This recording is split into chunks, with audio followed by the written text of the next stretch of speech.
Stel jou voor jy spandeer maande in die verkeerde hof, net om van vooraf te begin. Jurisdiksie bepaal watter hof jou saak kan aanhoor en verkeerde keuses kan geregtigheid vertraag. Begrip hiervan is die sleutel tot doeltreffende oplossing van geskille. Die arbeidshof het uitsluitlike jurisdiksie oor outomaties onbillike ontslag, stakingsverwante geskille en hersieningsaansoeke. Die arbeidsaplof hoor appele van die arbeidshof aan. In seldsame gevalle wat grondwetlike regte betref, kan die konstitusionele hof jurisdiksie hê.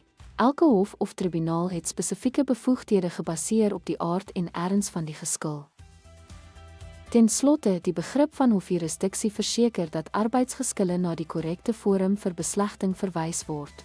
Dankie dat u by ons aangesluit het.